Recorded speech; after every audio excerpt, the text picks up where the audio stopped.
Quero dizer que realmente eu estou muito feliz e essa série de palavras, ela está mexendo muito comigo.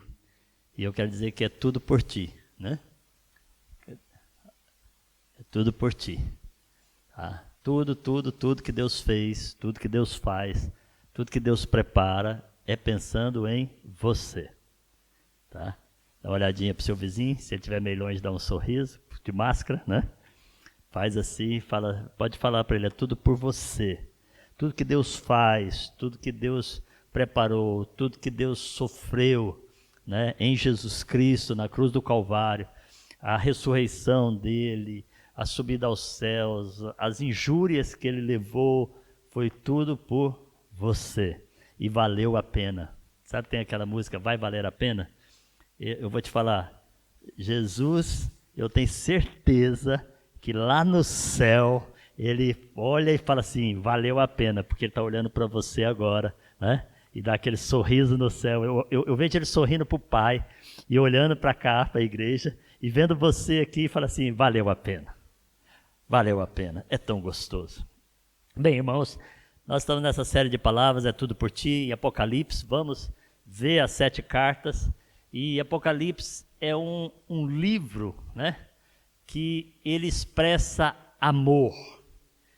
E como eu já falei semana passada, muitas pessoas, olha, quando você pergunta para ela Apocalipse, ele pensa logo em guerras, em destruições, né? Mas vai haver guerra sim, mas nessa guerra é Deus que vai lutar, é Deus que vai vencer, porque ele já decretou e ele já está mostrando o fim, a vitória para nós. Então assim, é muito gostoso olhar para o livro de Apocalipse e saber que Deus preparou tudo para que nós possamos ser felizes enquanto estamos aqui e eternamente com Ele, que nós vamos andar com Ele eternamente. E então é uma carta de amor que Jesus escreve para sua noiva. Eu penso assim, eu fico imaginando, né, que Jesus ele é um noivo totalmente pronto, lindo, perfeito, né? E de vez em quando eu olho no espelho e falo assim, poxa, eu sou sua imagem e semelhança, né, Jesus? Tão lindo, né? É bom, né? Você não faz isso? Olha para o espelho e fala assim, Jesus, tu és tão lindo e o Senhor me criou a sua imagem e semelhança. A gente levanta até bem, né? Fica até melhor, né? E eu tenho uns redemoinhos aqui desse lado de cá do cabelo, que para fazer ficar no lugar, eu falo, Jesus, é só o Senhor que é Deus, né? Que me fez tão lindo com essa coisa aqui que sai do lado, que eu tenho que ficar passando gel para tentar ficar no lugar. Estou até com vontade de deixar o cabelo crescer de novo, pelo menos pesa e o redemoinho some. Mas é legal olhar no espelho e ver Jesus e amar Jesus e saber que Ele cuida tão bem de nós. Eu sei que você vai olhar e vai olhar o seu lado natural, porque o homem tem esse defeito, e começa a ver os defeitos, ver as gordurinhas, né? As pessoas veem isso, mas assim, para de olhar para isso. Pensa que Jesus te fez a imagem e semelhança dele. E que você é lindo como ele é. Né? E ele está preparado para te receber lá. E a carta de Éfeso, aos Efésios, que nós falamos semana passada, Jesus vê tudo, sabe tudo sobre nós comentamos isso, ele nos elogia, verdade ou não é? Ele nos elogia. No Life Group, como é que é? Vocês partilharam a palavra, né? Foi muito legal, porque no meu Life Group o pessoal está começando a se soltar, a falar, né? O Gustavo a gente tem que segurar um pouco, mas, né? Ele pergunta, o Gustavo já responde. Fala, calma, Gustavo, deixa o outro chegar junto também, né? Mas assim, é muito legal, né, Gustavo? A gente bate e a gente vai vendo como que as pessoas verem, como que elas recebem essa palavra. E é muito legal saber que Jesus nos elogia, Ele vê as nossas qualidades, Ele vê a nossa lealdade, ele nos vê como Ele falou para o Pai que Ele trabalhou em nós de tal forma que quando Ele olha para o céu, quando Ele olha para nós assim, Ele vê Ele em nós. É muito gostoso. Ele fala, Pai, esses meninos aqui da terra, eu os escolhi, os separei, os guardei e eles vão entrar comigo no reino. Eles vão, eu estou parafraseando, né? Vão casar comigo. Muito legal saber que eu sou noiva de Jesus, tá? É muito gostoso. Você já olhou isso? Um homem do tamanho do Christian, né? Que é maior do que eu, né? É noiva de Jesus, né? Alice, né? É tão gostoso saber que Ele está nos esperando ali, é muito gostoso. E ele gosta tanto da gente, e Ele está tão na expectativa do nosso casamento, que Ele falou para a gente assim, lembra, quando você começou a esfriar o seu amor por mim, mas eu quero que você reata esse amor, porque independente de você ter esfriado, independente de você ter errado, eu quero você, eu amo você, então volte para mim. Por isso que agora, essa segunda palavra, a gente vai falar sobre a carta de Esmirna, né? Sobre a igreja de Esmirna, mas é... Não passa não, volta lá, deixa lá. É fiel até o fim, ok? Fiel até o fim. Por quê? Porque Jesus ele foi fiel até a morte. Uma das cenas que mais mexe comigo é Jesus no Getsemane, suando sangue, sabe? E falando, Pai, se for possível, afasta de mim esse cálice, mas eu vou fazer a tua vontade. Porque Jesus sabia que, como ser humano, doía muito morrer na cruz do Calvário. Tá? É uma cena que eu fecho até os olhos, assim, porque me dói quando eu vejo aquela cena dos pregos entrando na mão de Jesus, sabe? Entrando nos pés de Jesus, eles chicoteando Jesus. Sabe, irmãos, assim que dá uma dor dentro de mim, ainda mais eu que não gosto de ver sangue, assim, né? Então, assim, eu fico muito, muito, muito sensibilizado. E saber que ele sofreu tudo, mas que ele foi fiel. E que ele é fiel. Que ele está preparando uma casa fenomenal para nós. Sabe aquele noivo que está preparando a casa do casamento, montando os móveis, né? Tudo. Está Jesus. E ele está nos esperando. E ele falou, você só precisa acertar uns pontinhos na minha noiva para ela ficar totalmente linda. Então, ele é fiel até a morte. Quando nos casamos, qual é o juramento que nós fazemos no casamento? Quando eu casei com Rita, eu disse para ela que na tristeza, na alegria, sabe? Nas dificuldades, nas lutas, né? Até que a morte nos separe, eu ia estar com ela. Porque o ser humano, ele tem essa situação. Como o pecado entrou na vida do homem, o homem morre fisicamente. Quando Deus fez o homem, fez para andar com ele eternamente. Mas depois houve essa situação do pecado do homem. Então, hoje, quando nós casamos, nós somos limitados, né? Até a morte. Então, assim, eu falei para a Rita, pode ficar tranquila que a minha família vive 105 anos, 104, 103, meu pai vai com 89, vai fazer 90 agora em outubro. Então, fica tranquila que você vai ter marido por muito, muito tempo, né? Porque nós somos fiéis, né? E Deus é fiel conosco. Então, o casamento expressa isso. Jesus é o noivo, né? E aqui nessa carta de Esmirna, ele está deixando algumas dicas, alguma orientação, começa com os elogios, né, para que ele nos receba lá, quando a gente estiver com ele para o casamento final. Vai ser muito legal, vai ser tanta festa, é tão gostoso pensar nisso. E eu quero começar a falar pela cidade de Esmirna. Lembra que eu falei da cidade de Éfeso? A cidade de Esmirna, ela é uma cidade que ficava a 80 quilômetros da cidade de Éfeso. Aí você fala, poxa, é tão rápido, né? A gente pega um carro, vai lá rapidinho. Mas naquela época não tinha carro, era a pé, não tinha estrada, não tinha asfalto, né? A coisa era mais difícil. Então o apóstolo Paulo andou por aquela região plantando igrejas e ele começou essa igreja lá nessa cidade. E essa cidade ficava a 80 quilômetros de Éfeso. Ela era uma cidade portuária e por ser uma cidade portuária tinha muitos negócios. Então muitos judeus mudaram para aquela cidade para fazer negócios. E também implantaram ali as sinagogas e, né, a religião judaica. Ela surgiu 1000 anos antes de Cristo e ela foi destruída 600 anos antes de Cristo por um povo chamado Lídios.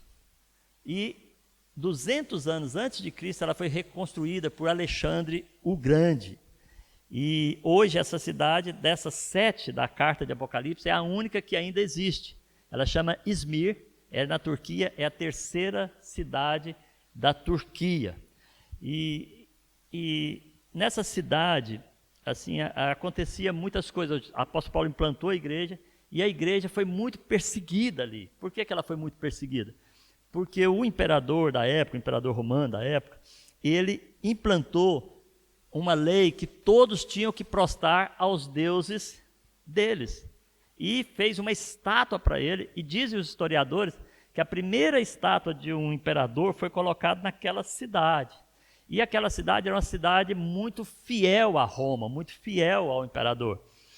Então, quando a igreja estava ali, a igreja falava que amava Jesus, que queria Deus, né, em primeiro lugar, o imperador começou a perseguir, confiscava os bens dos irmãos, E as pessoas, assim, viviam grandes lutas naquela época.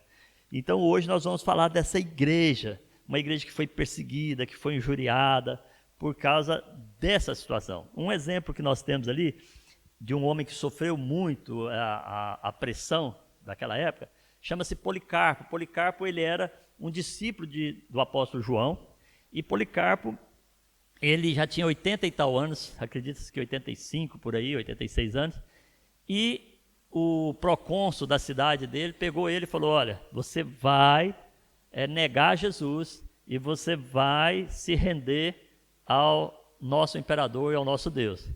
E ele falou: poxa, eu tenho 85 anos, vou usar 85, eu tenho 85 anos, mais ou menos, eu tenho 85 anos. Eu servi a Deus desse tempo todo.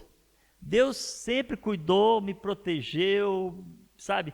É um Deus fantástico. Eu não vou ceder a vocês. Então eles falaram: então nós vamos queimar você. E ele falou: pode queimar.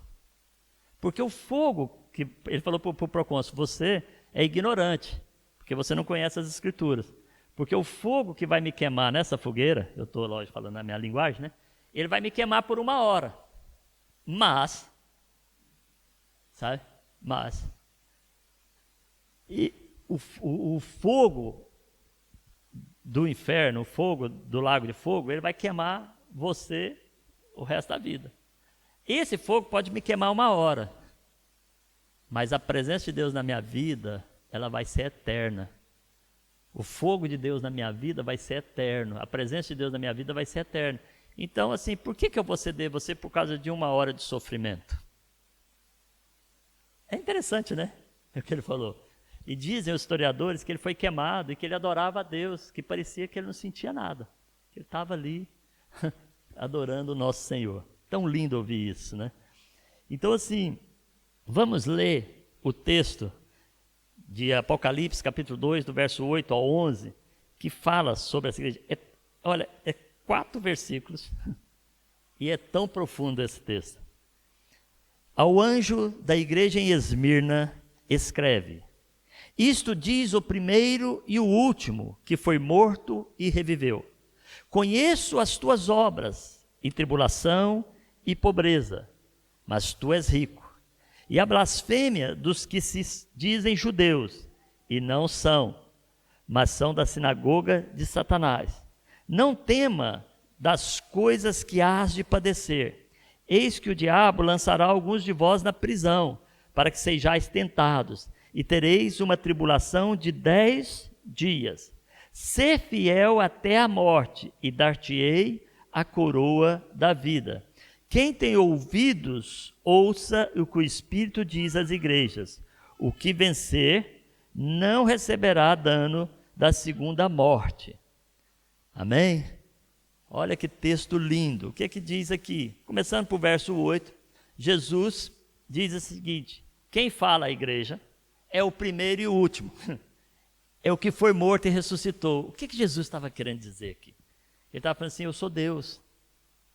Então, quem está falando com vocês é diretamente Deus, porque Jesus fazia parte da Trindade, Deus Pai, Deus Filho e Deus Espírito Santo. Então, Jesus está falando assim: quem fala contigo é o primeiro, que está desde o início e que vai estar no fim. Então, eu morri, eu ressuscitei. É que está deixando para eles: acordem, creiam nisso, acreditem que Jesus é Deus. Por exemplo, os judeus não acreditavam que Jesus é Deus. Até hoje eles estão esperando o Messias. Então o que acontece? Ele estava falando: eu sou Deus, é o que ele está dizendo aqui. Jesus mostra que ele é Deus, e nós precisamos ter a convicção de que Jesus é Deus. Irmãos, muitos dos sofrimentos que nós temos é porque nós não estamos tendo convicção que Jesus é Deus. Fala: Jesus é Deus. Então a carta é muito rica, porque ele já começa o seguinte: eu sou Deus. Muito interessante, né? Por que ele quis dizer isso? Para ele trazer convicção. Ele estava falando para aquela igreja, que é uma igreja que ele elogia, que ele assim, ama aquela igreja. Ele fala: eu sou Deus dessa igreja. Quem está falando com vocês é o Deus de vocês. É muito legal. Verso 9, Jesus começa: Eu que sou Deus, conheço as tuas obras, a tribulação, a pobreza, as blasfêmias que vocês vivem.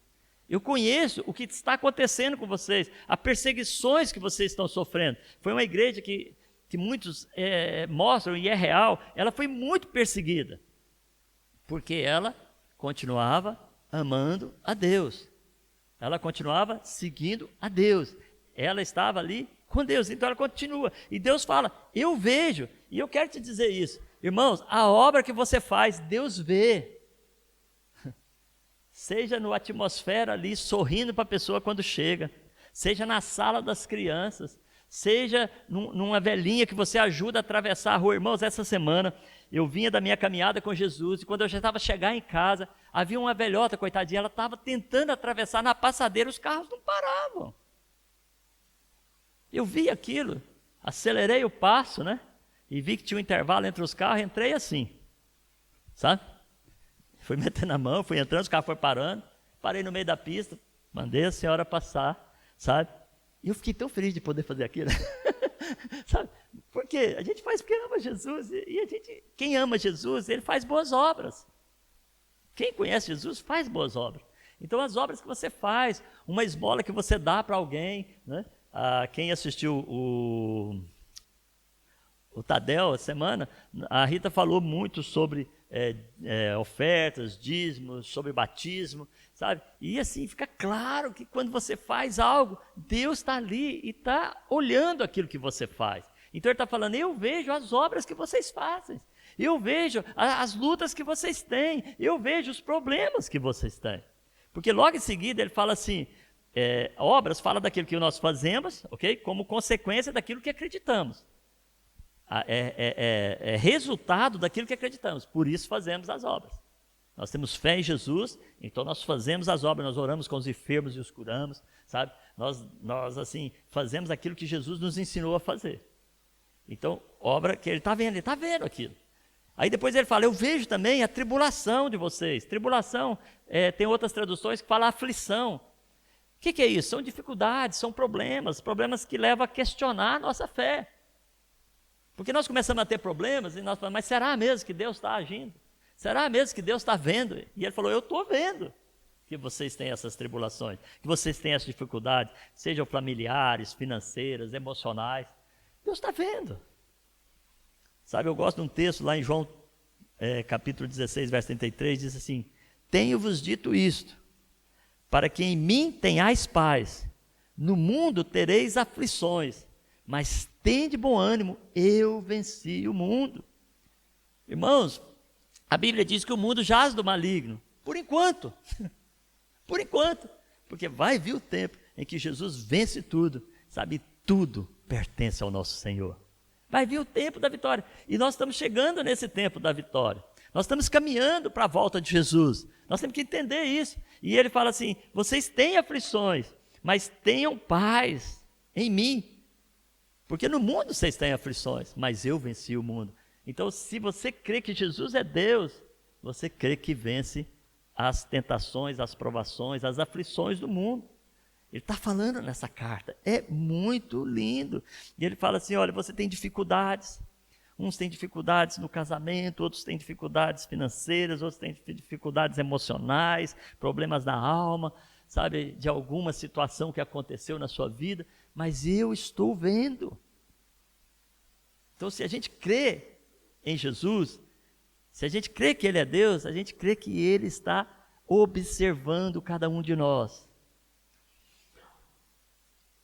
Eu quero te dizer uma coisa, o inimigo que nós temos, o diabo, ele quer destruir a nossa fé. Ele não tem outra função na terra a não ser destruir tudo que ele faz, tudo que ele apronta, tudo que ele organiza, tudo que ele está envolvido no meio, é para que nós percamos a nossa fé. Porque se percamos a nossa fé, nós perdemos aquilo que acreditamos. E se perdemos aquilo que acreditamos, nós vamos para o lago do fogo. Mas se nós acreditamos em Jesus, confiarmos nele, nós vamos estar com ele no céu. Amém? Então nós temos que olhar isso. Então ele quer destruir. E ele é especialista. Ele é um oculista especialista. Ele coloca lentes de contato nas pessoas que aumenta a ótica delas para dar valor às coisas que não deve dar.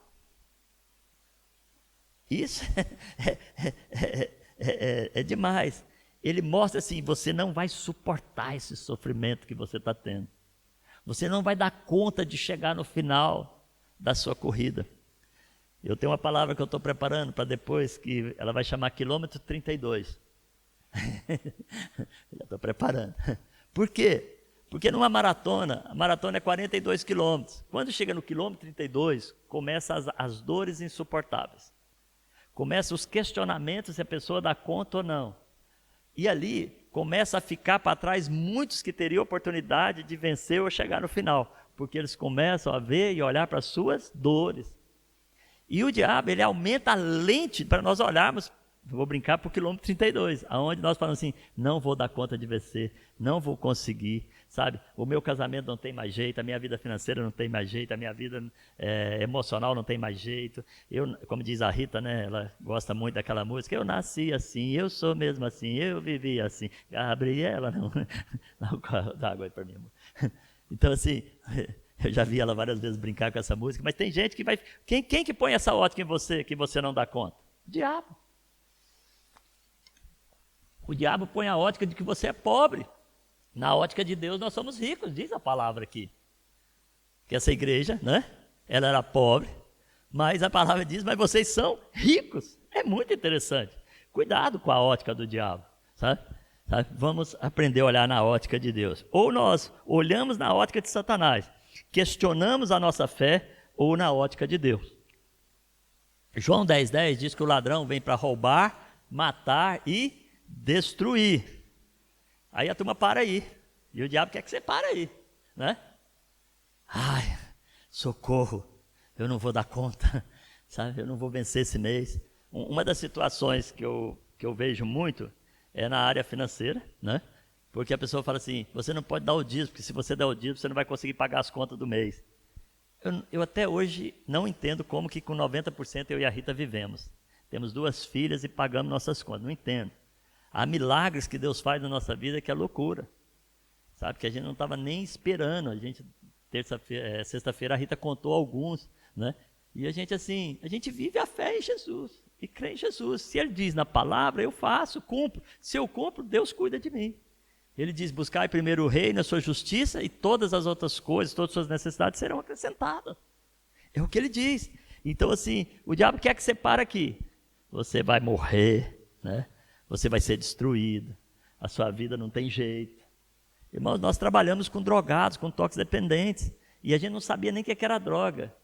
Eu e Rita, se você fizesse pão de queijo com cocaína, a gente comia pensando que era com polvilho. Para os brasileiros. Estou falando sério, porque eu até hoje não sei separar o que é droga, não. Mas a gente orava por eles, e quantos jovens daqueles deixaram a droga, restauraram suas vidas. Muitos deles já morreram e estão com o Senhor, sabe? E tem alguns que até hoje mandam sempre mensagem para a gente, sabe? Agradecendo por a gente ter apresentado Jesus para a vida deles. Sim, então assim, ou a gente confia, ou vemos na ótica que o diabo... que a vida não tem jeito, ou vemos na ótica de Deus, que aqui ele diz, eu vim para que tenham vida e a tenham em abundância. E essa abundância também é terrena, sabe? A partir do momento que você começa a confiar, a sua vida vai mudando, vai transformando, as coisas vão chegando no lugar, e cada dia melhora mais. Então precisamos ver na ótica de Deus. Ou olhamos na ótica de Satanás e questionamos a nossa fé, ou olhamos na ótica de Deus e pegamos as perseguições, as tribulações, as críticas que sofremos, aquilo que é negativo na nossa vida, e transformamos em algo positivo. Ou fazemos isso, ou nós vamos viver uma vida muito miserável. E eu sou sincero, eu não nasci para viver uma vida miserável. Aqui não se fala de finanças, fala de ser feliz, fala de ser realizado. Esses dias eu estava conversando com um rapaz e acho que foi ontem, e ele lembrou tempos em que a gente jogava futebol, e eu falei para ele, esse tempo já morreu há tanto tempo, sabe, esse negócio de futebol, de coisa, já passou, e se eu tivesse seguido aí, talvez eu não tinha estado onde eu estou. Amigos meus que estavam nos bancos que eu trabalhei, Eu trabalhei em banco que, assim, os caras ganhavam muito bem, a gente ganhava muito bem. O banco faliu, amigos meus suicidaram. Então, assim, olha, mas você perdeu um grande emprego naquela época. Graças a Deus, quem sabe eu era daqueles que tinham suicidado se tivesse ficado lá. Então, assim, vamos entender que quando a gente conhece Deus, começa a viver com Deus, a gente é feliz. Porque Deus, Ele quer trazer abundância na nossa vida. E nós podemos viver aquilo que Ele diz para nós praticarmos. Então nós pegamos as perseguições, pegamos as tribulações, pegamos as críticas. Quem aqui nunca foi criticado por ser cristão? Irmãos, eu aceitei Jesus. Fui o primeiro da minha família. As minhas irmãs pegavam os meus sobrinhos pequenininhos assim, levantavam na janela da casa do meu pai, e eu saindo na moto para ir para a igreja, elas falavam assim: vai, seu fanático, vai, seu não sei o quê. Você tem ideia do que eu ouvi? Fui chamado de muita coisa. E eu falava: Jesus, tu és tão bom, tão maravilhoso, eu estou indo para tua casa. Deixa eles com as críticas, deixa eles sofrer com essas críticas para lá, mas eu estou indo para tua casa. Minha mãe era sócia comigo numa empresa.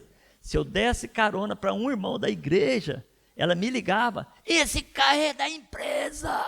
E eu: aleluia. Né? Que é da empresa, né? Sabe? Então, assim, era uma coisa, sabe, que você não podia ser. Nós tivemos em Itália, antes da pandemia, e tivemos numa igreja que eles apresentaram para nós 15 pessoas que vieram de um país que eles não podem ligar para a família, porque se ligar para a família é perseguida no país que eles vieram. Isso é perseguição. Nós moramos num país muito bom, onde a gente pode falar de Jesus, onde a gente pode, sabe, sorrir para as pessoas, né? Onde você pode viver tranquilo. Nós conhecemos pessoas, tem um que é o Ed Liu, ele é da Indonésia, que o pessoal invade a igreja e mata os cristãos, com facão, com tudo. Ele mostrou para nós fotos. Corta as mãos para não servir a Deus, para não servir para mais nada. E é nesse nível que essa igreja aqui era perseguida lá em Esmirna. Eles confiscavam os bens deles, para eles não terem nada, para eles não poderem, para eles desistirem. Mas nós vamos pegar as perseguições, as tribulações e vamos transformar em algo positivo, amém? As situações contrárias, elas revelam quem nós somos, revelam a fidelidade que temos, revelam a força que nós temos, revelam em quem nós confiamos. É muito gostoso isso, sabe? Assim, ela revela muitas vezes as prisões que vivemos de ressentimentos, frustrações, privações que tivemos no passado. Eu não sei você, mas eu nasci na família muito pobre, que não tinha o que comer. E era só 7 filhos, meu pai sozinho trabalhando e minha mãe cuidando de nós. Sabe, assim, eu não sei como é que é a sua vida. Então, assim, você não pode estudar onde você quer, você estuda onde você consegue, né? Muitos desistiram no meio do caminho, não estudaram, não chegaram à universidade, porque foram desistindo no meio do caminho, sabe? Eu não sei a privação que você teve. E muitas vezes essas privações que você teve, elas pegam e prendem você, e você vai arrastando aquilo para a sua vida e não consegue chegar mais longe. E Deus está falando: eu estou olhando isso, e eu quero te tirar isso, eu quero curar você. E o caminho para vencer essas privações, para vencer essas lutas, para vencer essas coisas, é deixar a nossa alma gritar, irmãos. Usei essa expressão de gritar, por quê? Porque você só pede ajuda quando você está desesperado. Há uma coisa no ser humano que o diabo consegue pôr na ótica dele, que é o seu ego. Eu vou passar vergonha, eu vou pedir ajuda, sabe? Eles vão descobrir o meu problema. Meu irmão, se você não falar, ninguém vai descobrir, vai ficar preso o resto da vida. Percebe? E nós somos uma igreja de relacionamentos, de discipulado. Estava conversando com a irmã ali agora, ela falou: gostei da igreja quando falaram isso, de aconselhamento. Por quê? Porque a pessoa abre a alma grita, joga para fora, e quando a alma grita, a pessoa pede ajuda, ela se humilha.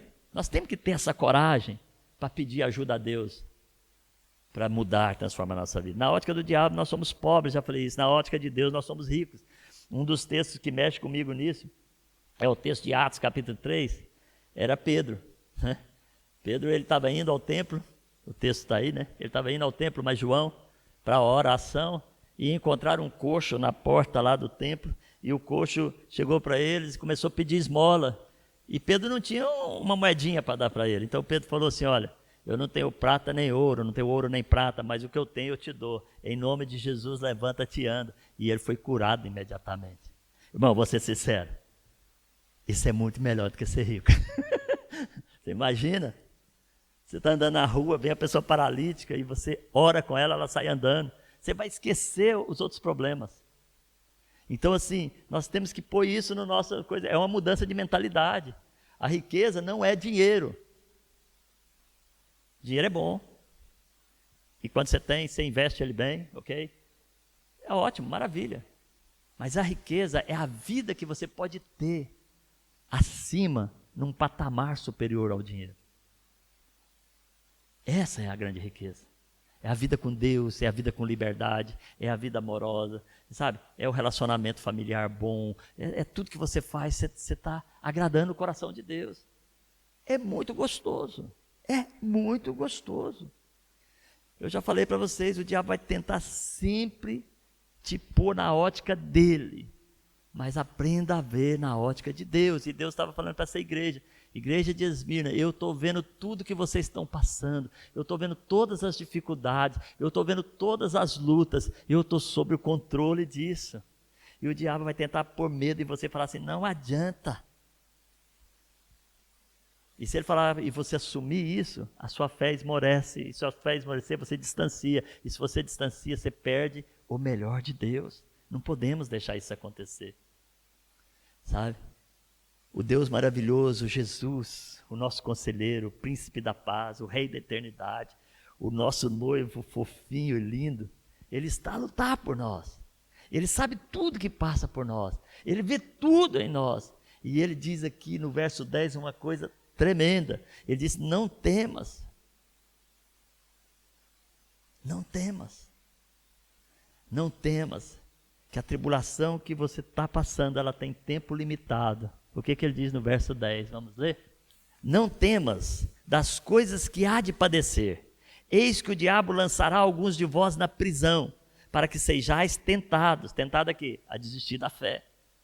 E tereis uma tribulação de 10 dias. Olha o que foi. Deus está falando que a tribulação que temos, os problemas que temos, ele tem tempo limitado. Isso é fantástico. Ele está falando, eu sou o início, eu sou o fim. Então, aquilo que você está passando, ele tem tempo limitado. E se você olhar para a Terra, eu estou com 57 anos. Daqui uns dias estou com 77, daqui uns dias estou com 97. E a Rita falou, meu Deus, vou estar casado com um homem velho daqui uns dias. Quando ela falou isso, eu olhei e falei, gente, eu já tenho 57. Nossa, até fiquei assim, porque eu não pareço, né? Só o cabelo branco se tirasse, né? Mas eu não sou daqueles homens que pintam, não gosto. Mas assim, né? Olha só, entende? Então assim, você começa a ver que o tempo termina. Quando eu olho para o meu pai com 89, 90, sabe o que meu pai fala para mim? Aguinaldinho, eu estou dentro de uma seringa. O dia que Deus apertar, eu passo para o outro lado. É que ele fala para mim. Mas é verdade. E esse tempo na terra vai passar. E a morte física, ela é para todos, a não ser que Jesus volte antes.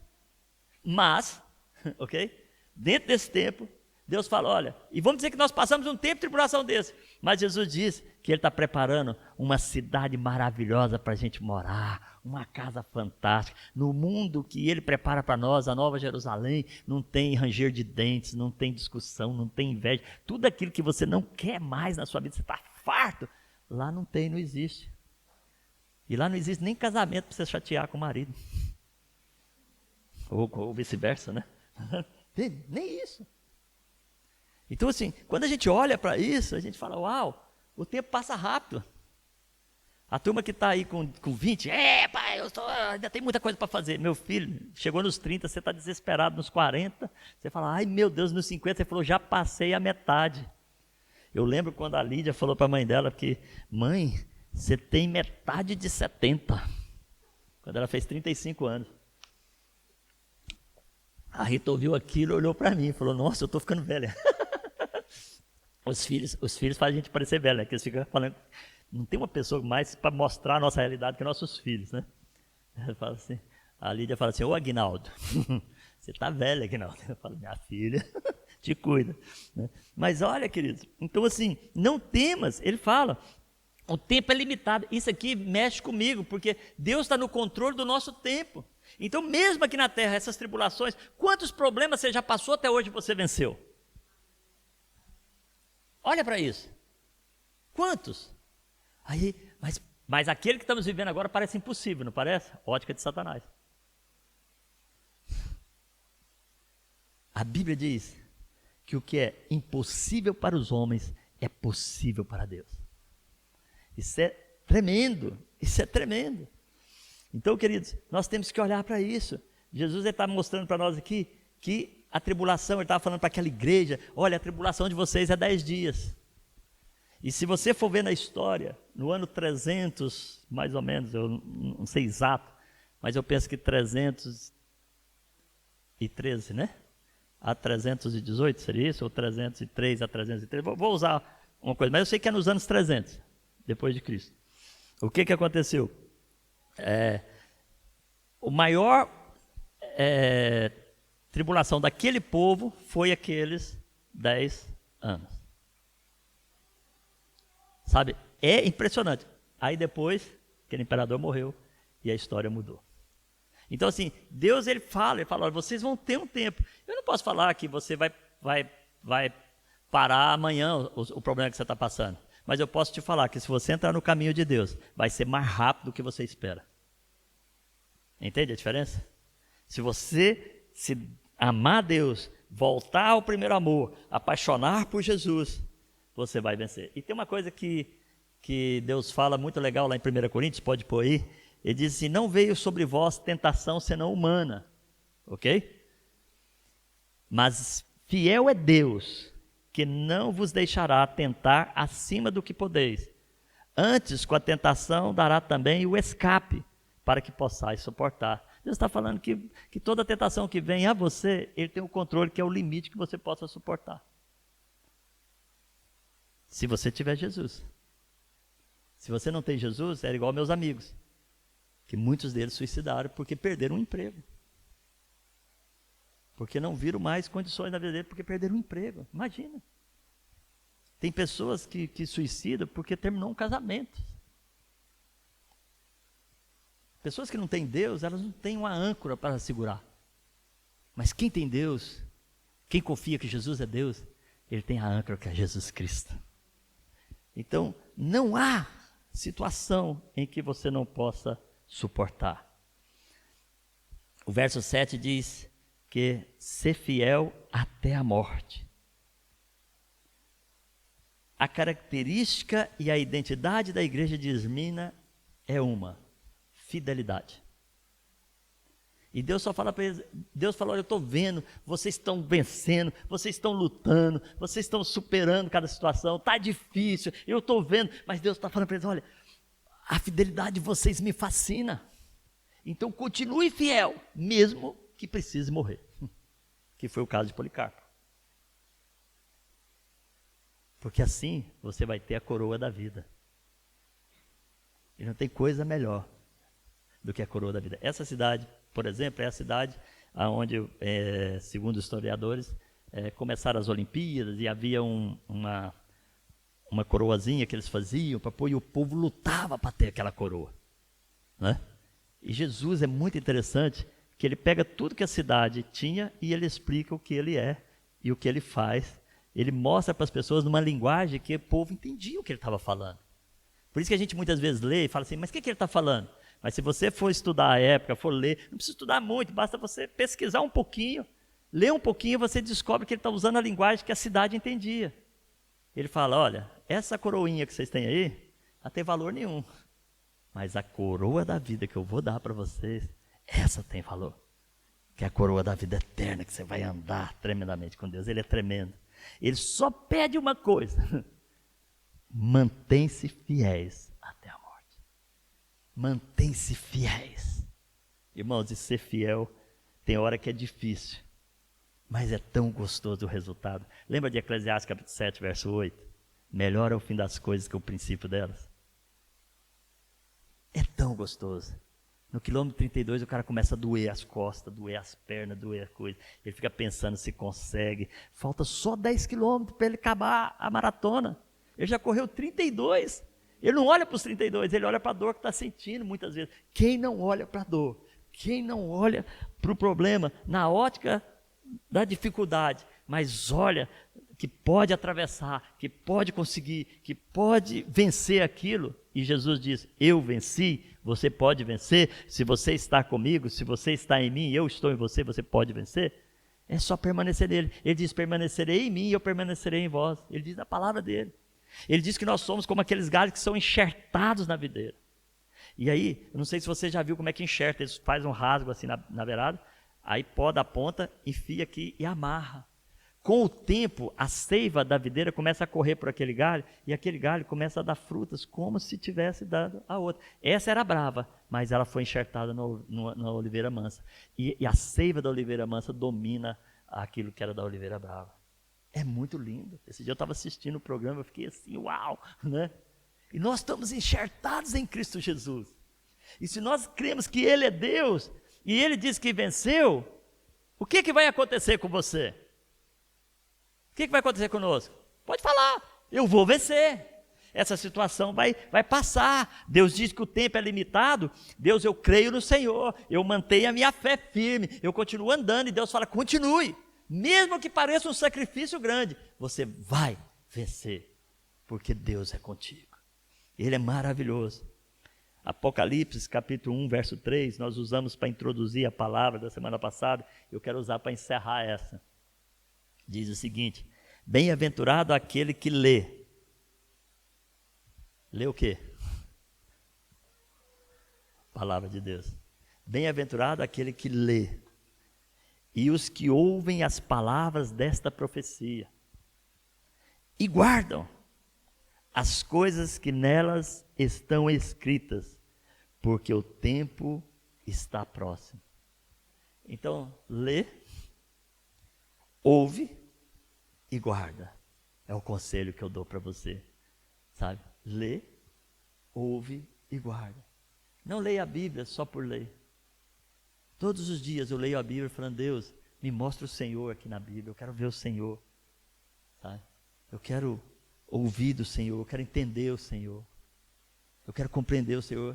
E foi assim que eu me apaixonei por Apocalipse, que eu não gostava do livro, irmão, já era cristão há muito tempo, já era até pastor, eu falava, pô, esse livro parece que, né, é muita guerra, muita morte, muita coisa acontecendo.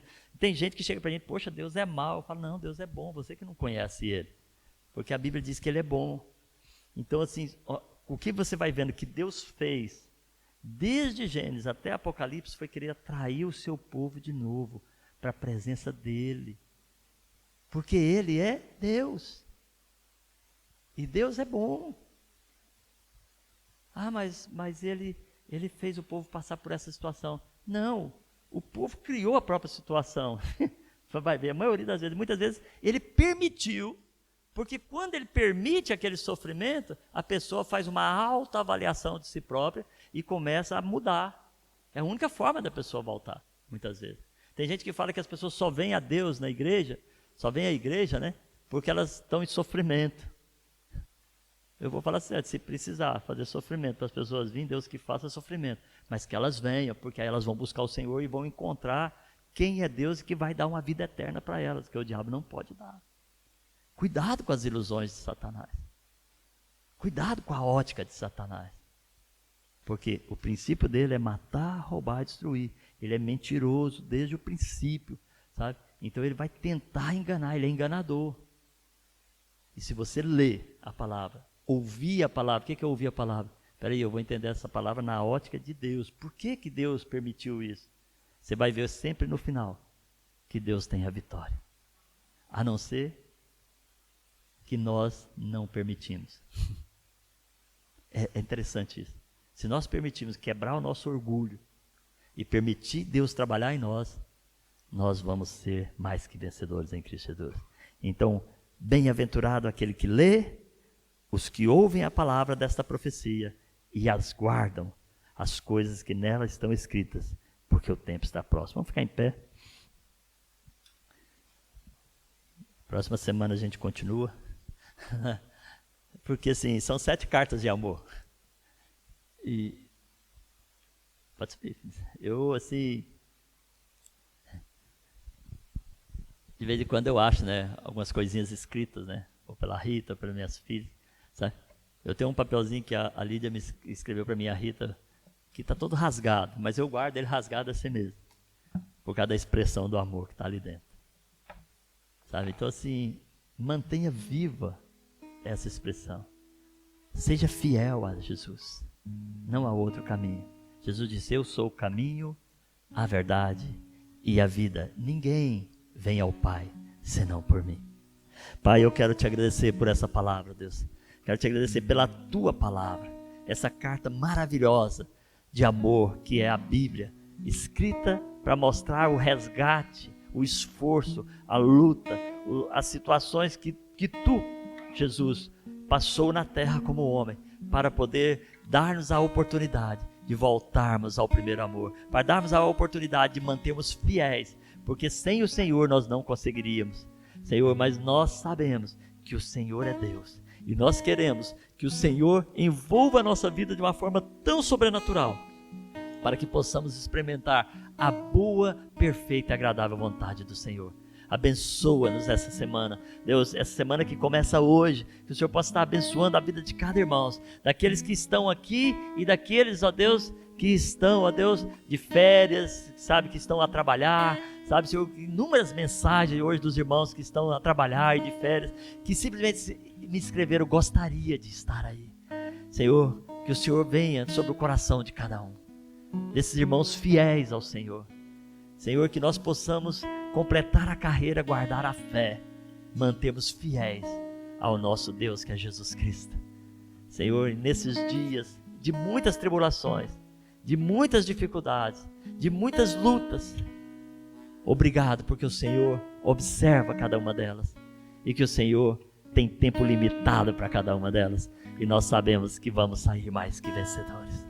Eu abençoo a igreja do Senhor em nome do Pai, do Filho e do Espírito Santo, em nome de Jesus.